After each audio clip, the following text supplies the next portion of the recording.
What systems, inverters do you guys manufacture domestically right now? And what do you still bring in that might get flagged should you have this new version, new product, etc.? I know you guys are trying to do a lot more domestically.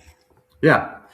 Yeah. So it's a great question for those in the audience that aren't familiar with EG4. I think I don't want to step too much on the toes of maybe the conversations we move forward. But, one of the things that's interesting for us, obviously, things not being retroactive was important as I make this statement. But for us, this wasn't something that I personally, when I saw the announcement, had a ton of concern around. And I say that because our strategy inherently has been to start to drive our production to be a domestic product.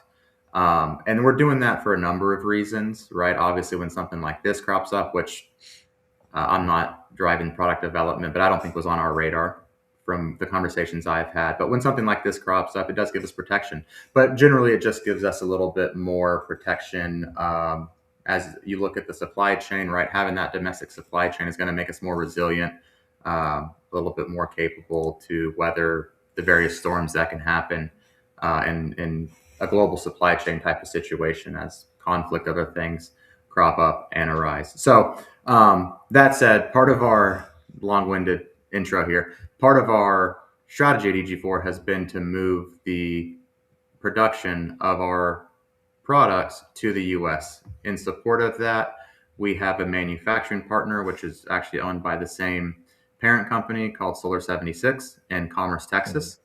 Out of that Commerce, Texas facility, we are currently assembling our FlexBOSS inverter line as well as our 12,000 XP inverters. Now, I use the word assembling intentionally. We do not currently produce the components that go into those systems today. Those are sourced from various locations, depending on the component, right? They kind of come over as a kit to us, and then we do the assembly there in Texas. Some of those components may be domestic, others are coming internationally, but we are able to now fully build those inverters in Commerce, Texas. And as we move ahead into 2027, 2028, and beyond, and one of the things driving this was, of course, the One Big Beautiful Bill and some of the domestic content requirements that came about as a part of that legislation. We are adding more and more of that componentry to be domestic content.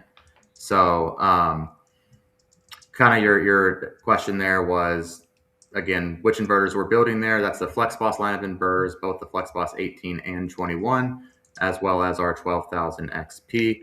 And so those products, we feel very, very good about being able to have a domestic content label on in the very near future, if and when that becomes necessary for us. And then some of our future products that we're working on. And I saw somebody, at least one person asked the question on it, also will be produced out of that facility. Thanks for watching this clip from Unplugged Live. If you want to see the rest of the full hour show, check it out right here. We do it live every single Thursday night. Catch us live and be part of the conversation.